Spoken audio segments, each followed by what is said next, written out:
चर्चा में सभी दर्शकों का स्वागत है।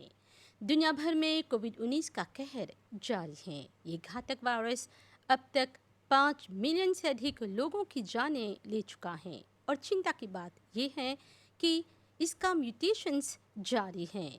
अभी डेल्टा के भय से उबरे ही नहीं थे कि हाल ही में दक्षिण अफ्रीका में एक नया वेरिएंट ओमिक्रॉन का पता चला है। ये ओमिक्रॉन है क्या, कितना घातक है, इसके बारे में आज हम समझने का प्रयास करेंगे। और हमारे साथ आज के जो हमारे अतिथि हैं, पब्लिक हेल्थ सर्विसेज के डायरेक्टर श्री डॉक्टर अश्वमेध दीना सिंह हैं।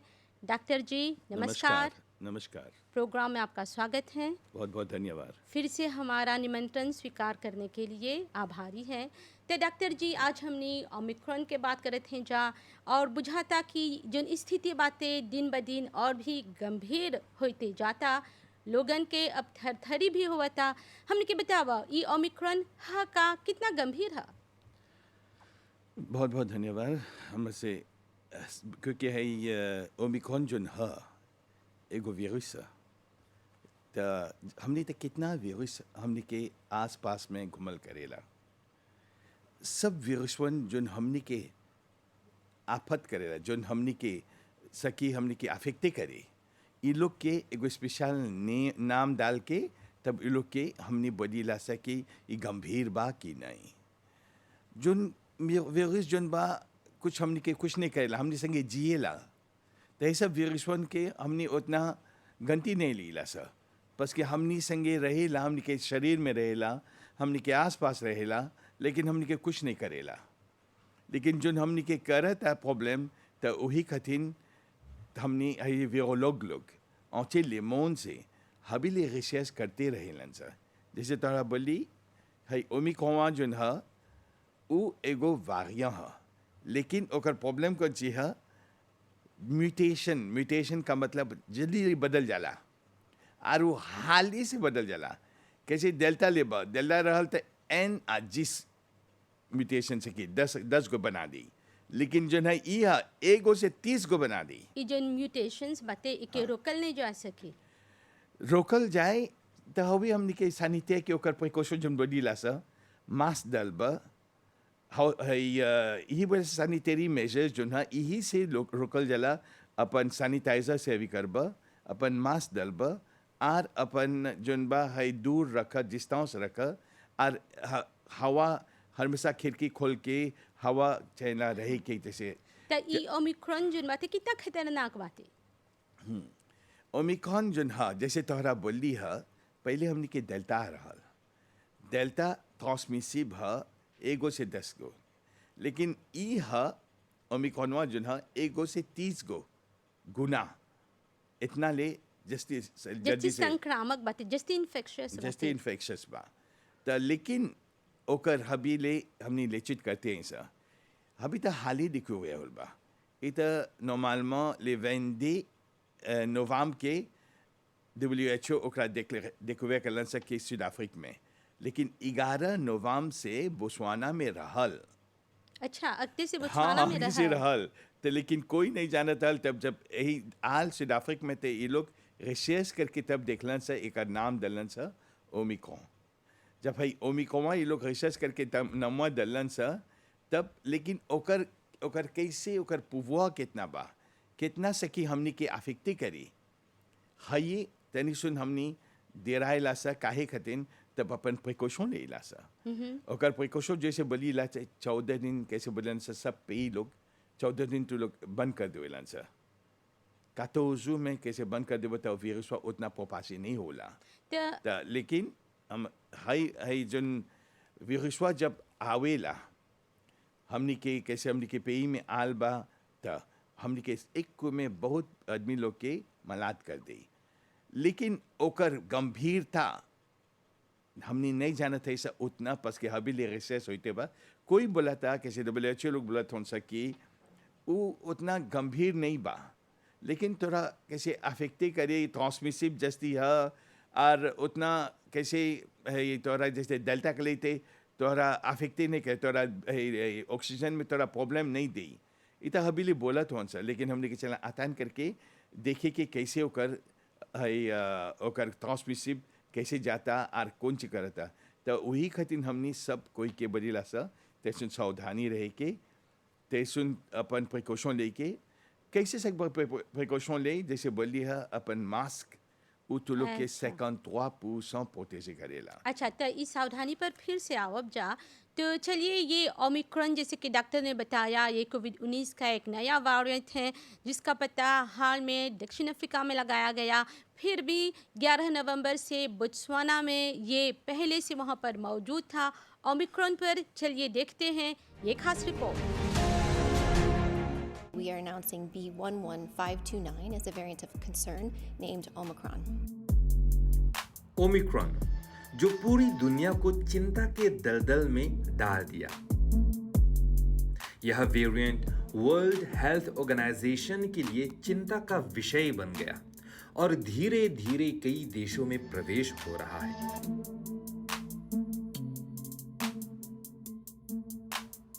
प्रश्न यह उठता है कि क्या वैक्सीन कोविड के इस नए वेरिएंट के खिलाफ काम कर पाएगी या नहीं। वर्ल्ड हेल्थ ऑर्गेनाइजेशन ने हाल ही में कोविड के इस नए वेरिएंट B11529 स्ट्रेन को ओमिक्रॉन नाम दिया। ओमिक्रॉन अन्य वेरिएंट की तुलना में जल्द ही और आसानी से ट्रांसमिट हो सकता है।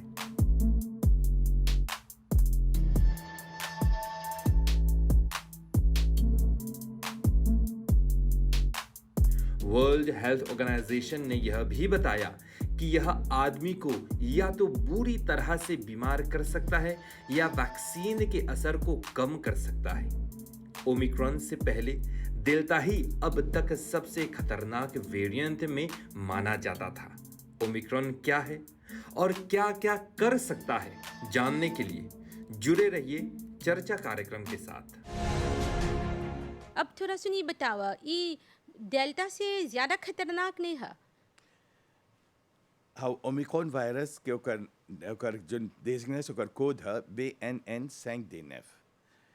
ओकरा बोली से वायरल ऑफ कंसर्न का मतलब है बस कि जैसे बोली 30 गुना ओकर म्यूटेशन कैसे का बोल जा, फिर से तोर के हाँ, बताओ। समझावा कौन सा म्यूटेशन? म्यूटेशन का मतलब जैसे तोरा बोला एगो प्रोटीन लेबा, एगो प्रोटीन एगो रस्सी कलिते है, छोटा रस्सी कलिते है।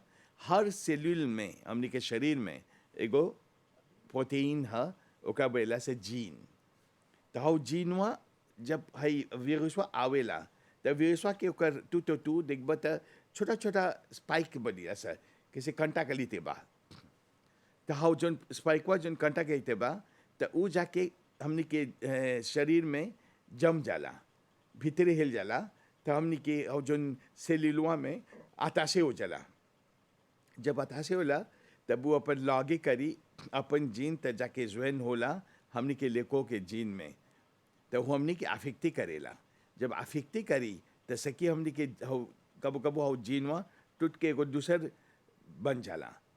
अब हमनी के एंटीबॉडीज जोन बॉडी हमनी के लेको में औचिको हा, तो औचिकोवा जाला कबो कबो देथुए कर देवेला। कैसे हमनी के कुमौसमा में आ रहल कोरोना वायरस, तो हमनी के उतना गंभीर नहीं रहल कुमौसमा में, लेकिन जात जात हमनी के औचिको टेंशन पोतेसी करलक। अब जब डेल्टा आल तो डेल्टा का करलक, इ त एगो म्यूटाशो है। म्यूटाशो का मतलब नॉर्मल में औचिकोवा पकड़ लेवत ओकरा तक सकत है हुआ था कि वायरसवा के देथुए कर दे, लेकिन है वायरसवा सांझो वाले गो फासों में क्या औचिकोवा कुछ नहीं सकता करे। तो वही खातिर हमनी बहुत मना दो गेली सर, बहुत आदमी लोग के चल बसल काहे खातिर बस कि हाउ औचिकोवा नहीं सकल कुछ करे एगो आई। तब आज दूसर हमनी के दवाई जोन बा, हमनी जोन दवाई देते हैं सर, नवा नवा दवाई जोन आवता हबीले काम करते बाद, लेकिन अब ओकर इलाज जोन बा चाहिला लोक्सीजन। तो लोक्सीजन चाहिला हाई डोज से देला सर, और बाकी जोन दवाई बा हमने डाल के लोग के अच्छा करीला सर। bon तो हाई जैसे हमसे बोला कि डेल्टा से जस्ती खतरनाक बा, क्योंकि ओकर ट्रांसमिसिबिलिटी जोन है जैसे बोली है डेल्टा एगो से 10 गुना, एगो से 30 गुना कर देवा था। अब ओकर में सावधानी कौन सी बा, डेल्टा में तो हमने के वैक्सीन पोते से करेला, तो वही सबको बोली सर जल्दी तो वाक्सा करे सर, लेकिन हाइला में हमने इतना नहीं जाने ला सर कि वाक्सा पोतेजे करी कि नहीं। ये पूछे के लेकिन- नहीं चा हाँ। ये सब जन वैक्सीन अब तक बातें विकसित होल बातें डेवलप होल बातें हाँ। क्या ई ओमिक्रॉन जब बातें ओकर खिलाफ लड़े में सक्षम बातें कैपेबल बातें। जैसे बोली है हमने वैक्सीन जो दिले सर तो लोग के एगो प्रोटेक्शन दिले रहल कोरोना वायरस के, तो जैसे बोले एगो छतरी कर ली दिया मौसम में तोहरा पानी बरसी तो नहीं भिंजबा, लेकिन जब छतरिया के ओकर इफेक्ट जोन है कबो कबो छतरिया में तुरु हो जाला तब भिंजे लगबा, तो वही बेला सब म्यूटेशन होला। तो जब हमनी के हाउ वायरसवा सांझे होते जाला तब हमनी के अफेक्टे करेला। तो जब ले हमनी के हाउ वैक्सीनवा रहेला तो हमनी हमेशा प्रोटेक्शन में रहेला सर, लेकिन वैक्सीनवा के ओकर लिफे फिनियो जाला तब हमनी के प्रॉब्लम देला। तब अब जब हमनी मिक्स वैक्सीन करत हैं सर, है मिक्स वैक्सीन हमनी देखते हैं सर दूसर पेई में कैसे एदे करत था कि नहीं, लेकिन जब हमनी कैसे जॉनसन जॉनसन देवत हैं सर, अब फाइजर देवत हैं सर, अब सिनोफार्म रहल, सब ऐसे करके हमनी देवत हैं सब वैक्सीन। तो अब देखा थे सर कि उ सकी हमनी के है जोन ओमिक्रॉन जोन बा और वायरसवा बा उ सकी चेतनिया करे, तो है चहला अब देखब सकी कैसे ओफिया मेजर जोन बा, बस के हबी ले बहुत कोई नहीं सकता बोले कुछ, WHO नहीं सकता बोले कि वैक्सीन हमने के सकी पोतेजे करे कि नहीं। बस की वारियतवा जन बातें ई नया बातें और अभी तक एकर पर ज्यादा रिसर्च खोज नहीं होल बातें। तो वायरसवा इतना नवा चीज है, तब अब सब कोई अब देखो खोजन से पहरे के ओकर बारे में लीव में नहीं दिखल बा। ये पहले ऐसा रहत ऐसा वायरस तो हमने सकती से बहुत पहले से पोतेजे कर लिए अपनी के, तो ऐसा वायरस जन होता तो इतना नवा नवा चीज होता, कैसे नवा बीमारी होता, तो वही कतिन है जन ओमिक्रॉन जन बा तो एगो नवा बीमारी के लिए आवता। तो अब ओकरा खोते से अब गते गते देखब से कैसे, तो हमनी के चैनल सबसे पहले अपन फिर से बोलत है अपन प्रोटेक्शन दिया सा, लेकिन हबी तो लोग बोला नहीं वयाज हो सा 14 दिन हबी तनी सुन आराम से अपन घर में रहिए सा, तैसन प्रोटेक्शन लिए सा, बाहर नहीं जाइए सर बुना भी नहीं, खाली अपन जो जाए के बा अपन सामान खरीदे के बा वो सब करके चले सर। है पे देशमो हम जाने थे तो लोग के पोता हा जाला से बाहर, इतना ले हम तो के विनती करते हैं कि तो लोग तनी सुन सावधानी से निकलबा से अपन मास्क अपन सैनिटाइजर अपन डिस्टेंस अपन अच्छा से प्रिकॉशन लेके जाइए सर, जब निकले के चाहिए तो निकलिए सर। आर एगो चीज़ बोलब जैसे 12 आदमी लोग हवन सर, वो लोग के चाहिए अपन मास्क डाले के घरों में, बस कि दूसरे आदमी तक काम करके आवता तो वो लोग एगो कार्य हो जालन सर, एगो ऐसे मलेरिया के आने से क्या नेहा के फिर से बते, लेकिन तो और सांस में और विश्वा रहेला। अच्छा हमने के नाक में हमने के सब कुछ में और विश्वा हा, तो वही के हमेशा बोला कि जब हमने बैठ के खाइला सा तो चैनल प्रिकॉशन लेके दूर बैठे के तने सुन तब खाप सा। अच्छा हाइयो चैनल ऐसा प्रिकॉशन सगरू चैनल लेके बिल्कुल सब सावधानी बरते के चाहिए। ये जो ओमिक्रॉन बातें दुनिया के करीब 24 को देश में एकर पुष्टि हो गल बा, कन्फर्म हो गल बा कि ये अमेरिका के लेके पश्चिमी अफ्रीका बातें, साथ में सऊदी अरेबिया यूरोप भी बातें, ये सब मामला मिलल बातें। चाहिए हमने के गते गते स्वीव करके ओकरा हम जो ओमिक्रॉन कैसे ओकर अपन अपन जोन सीमा ले है एगो देशम जाफे जोन हा, बाकी जोन देश लोग हवन सा 2 गो का रही 3 गो का रही, अब अंग्लेटर लेबा अमेरिक लेबा इसराइल लेबा तो 2-3 गो का बा, तो वो लोग अपन सब पहरत हवन सा, अभी अपन से अपन खोत हवन सा रिसर्च करते हवन सा। अच्छा तब तो हमने लेकिन जोन बा साउथ अफ्रीका में हा ओमिक्रॉन, तो वो जस्ती हमने तनी सुन जैसे प्रिकॉशन लेके देखब से कैसे चलता, तो वही के दिन हमने अपन दरवाज़ा बंद कर दिले से तनी सुन साउथ अफ्रीका से 1-2 पे से पस की हौजा पर जस्ती गवाशे की करी। तो क्या ये संभावना बात है कि मॉरिशस में ओमिक्रॉन के कोनो मामला पेश आ सके, खासकर जब जानी ला जा एगो पासा एगो यात्री रहल जिनकी मॉरिशस से ट्रांजिट कर ले रहल, यहाँ पर क्वारंटाइन पर रहल बातें, तो संभावना बने सके कि मॉरिशस में होल बातें। हाई अभी नहीं सकब सब बोली तुझू हबी ओका बोले सा सीक्वेंसिंग हबी ले काम होता देखा थे ऐसा बाकी जोन होल बा जोन आदमी लोग आस पास में रहलन सा तो वही बोला से कॉन्टैक्ट ट्रेसिंग करके हमने हबी ले देखा थे ऐसा वो जब होई जब हमने के मिली दे टूट फसो हम तोरा बोला हमने के चाहिए हबिये से सावधानी रह के हमने के दिमाग में डाल दे के जैसे कि ओमिक्रॉन चला बा मॉरिस में वो खाली अपन दिमाग में डालिया हाँ नहीं हाँ लेकिन तोरा चला अपन सावधानी लेके वही बिल्कुल। के दिन तोरा बोलत हैं तो मंत्रालय के लेकिन- कोनो प्रिपेयरनेस प्लान भी बाटे यदि ओमिक्रॉन के आउटब्रेक होएला देश में कैसे आप लोग मतलब कि प्रोसीड करबा जा।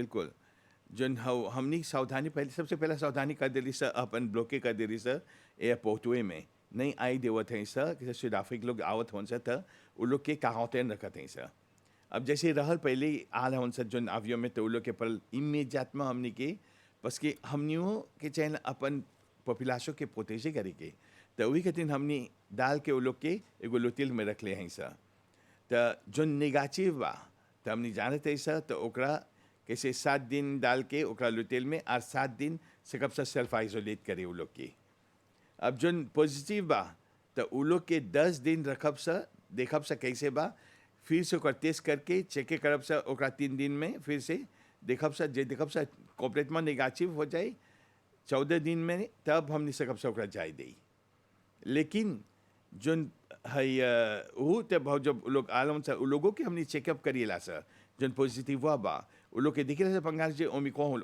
वो लोग संगे बा तो लापरीपा जोन आलम से हबी ओकर में से हबी ले खोज करते हमन सर कैसे बोला सीक्वेंसिंग एक दिन के काम नहीं है सकेला 1 समय लगी सकेला 4-5 दिन लगी तो वो लोग अपन वागियावा के ओकर डिटेक्टे करे के देखेलन सर अब ओकर में एगो चीज है एस जीन जे हो एस जीन वहाँ कैसे बोला गिर गल बा नहीं बा ओकर में त गिर गल बा त का मतलब है त वही है ओमिक्रॉन के ओकर हो शब्द जोन वारिएंट जोन बोलीला सर ओमिक्रॉन तो ओकर में एस जीन ड्रॉप आउट बोलीला सर तो हाई तोहरा सीक्वेंसिंग में मिली जैसे तोहरा देखला सीक्वेंसिंग में एस जीन ड्रॉप आउट है तो ओकरा हाउ लोग के पकड़ के अब जस्ती सकबत तोहरा चला चेके करके कि पंगा जे मॉरिस में आल बाकी नहीं ई जोन ओमिक्रॉन बाटे ओकर लक्षण सिम्टम कौन से है।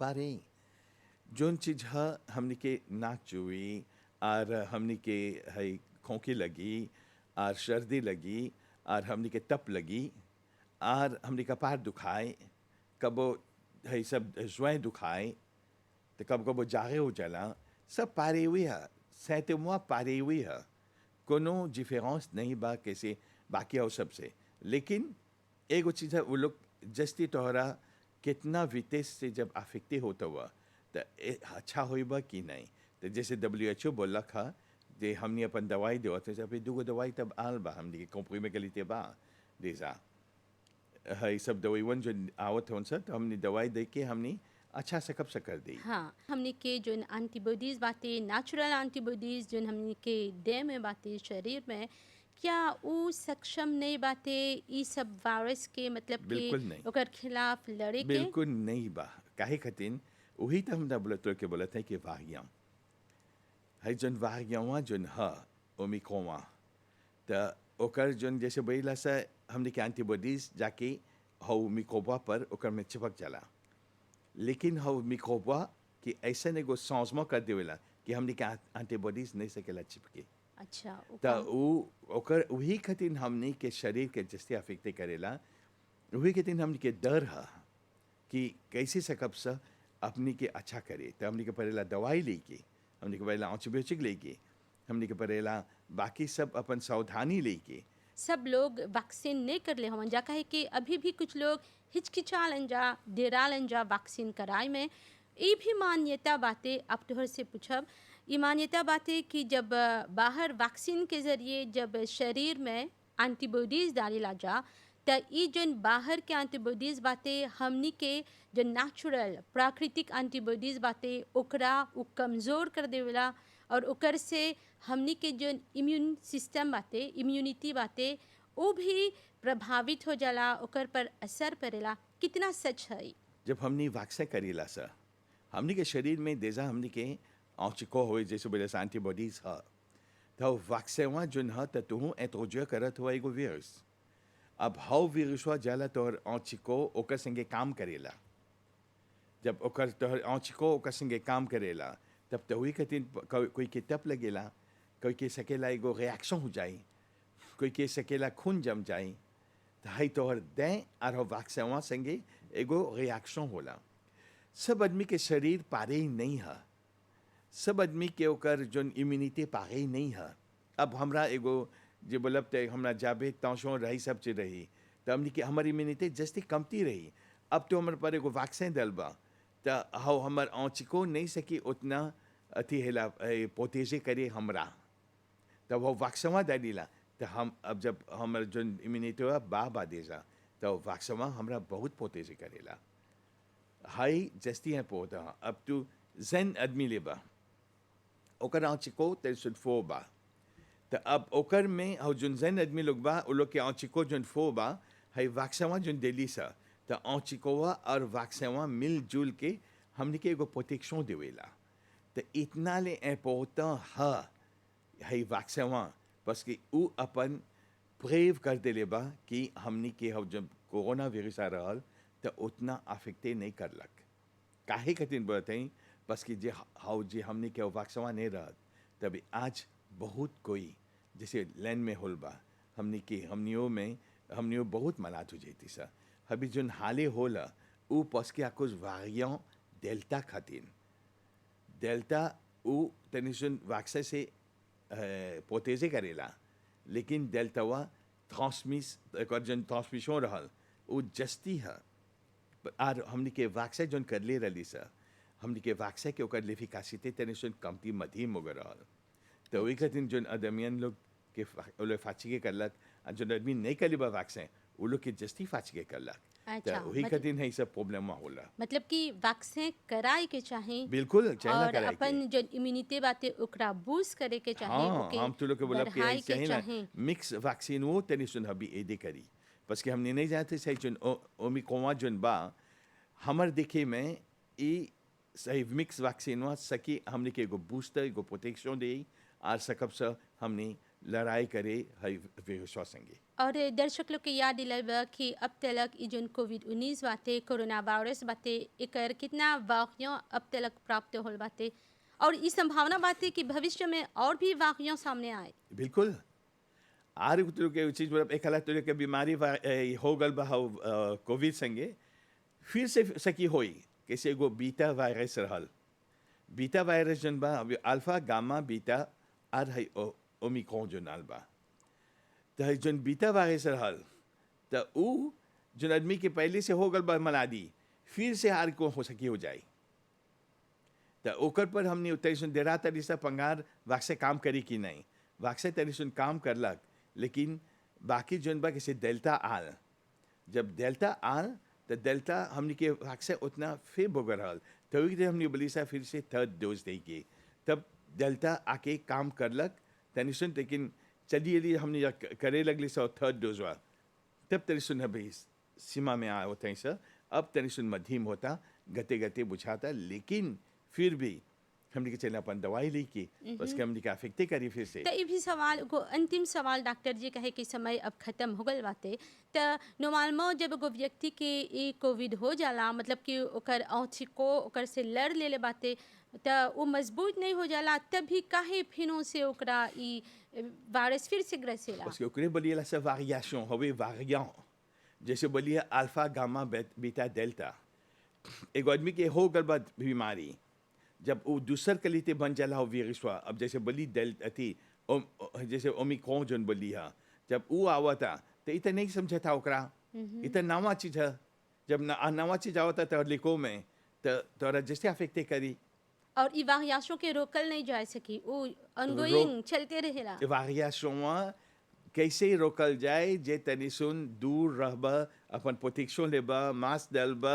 हाई सबसे तब सके रोकल तो जाए आखिर में आ डॉक्टर काते जी उजू बंद कर देबा अपनी तब देखबा तो कैसे बुझाई। तो आखिर में आप दर्शक लोग खातिर जनता के कौन संदेश देबा खासकर हमने दिसंबर के महीना में हैं जा। हम तो लोग के सब के हमने प्रार्थना करत हई कि हमने के कोनो वायरस हमने के अफेक्टे नहीं करी लेकिन सावधानी हमनी के सब अब आदमी के चाहे अपन प्रिकॉशन लेके हमने से कब तू लोग के ऐसे पोते से करे जब तू लोग अपन बगल से प्रोटेक्शन नहीं दे बस तो वही के हम बात है मास्क जन बा फुल अपन नाक लगे से अपन माउथों ने डाले के अपन हाथ सैनिटाइजर से धोए के अपन जन घर बा सफा रखे के और अपन लविरोनमा जन बा कैसे हवा आई दे के और हमेशा दूर रह के अपन जन आदमी लोग संगे बतियाबा तनि सुन अपन जिस्ताओं से रखिए आज जन आदमी के बीमारी बा उ लोग के तनि सुन सावधानी से एगो लासम में बंद करके अपन तुझू अपन जन दवाई ले